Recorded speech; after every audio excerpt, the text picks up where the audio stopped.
আমাদের আর এক দুর্গার কাছে এসেছি আমরা আমরা হায়দারপাড়া, আমরা 39 ওয়ার্ডে সুস্মিতা দত্তের বাড়িতে।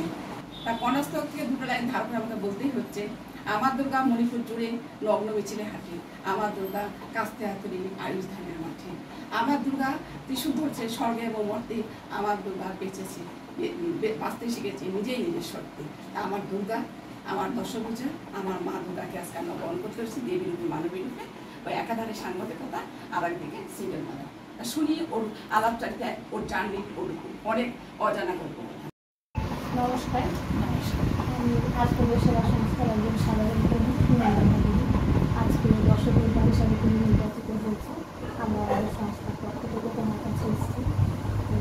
কী করে? আমি সুস্মিতা দত্ত। আমি পেশা একজন সাংবাদিক, সিসিএনের সাংবাদিকতা করি।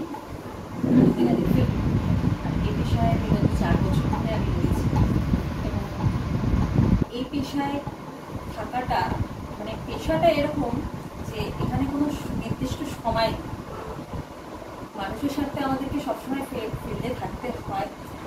তো সেই ক্ষেত্রে পরিবারের যদি একটা হেল্প না থাকে তাতে অনেকটাই সমস্যা হয়, একটা মহিলাদের বিশেষ করে। পুরুষদের অতটা হয় না, কারণ কি রাত্রের ক্ষেত্রে পুরুষরা বের হয়ে যেতে পারে, কিন্তু আমাদের ক্ষেত্রে সেই সমস্যাটা হয়। তারপরেও আমি একটা সিঙ্গেল মাদার, আমার একটা ছেলে রয়েছে 12 বছরের, সে ক্লাস 6-এ পড়ে। নমস্কার।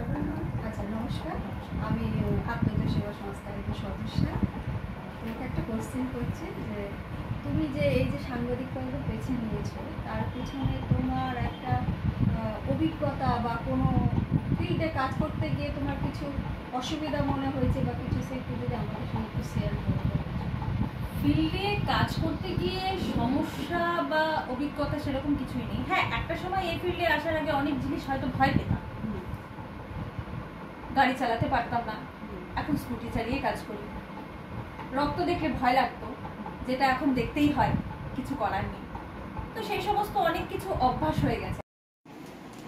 মা আসছে, তা আমরা ঘরের মেয়েকে যেমন আমরা একটা মেয়ে ঘরে আসলে তাকে আমরা যেমন শাড়ি পরাই, তেমনি করে আমাদের দিকে দিকে যে 10 জন নারীকে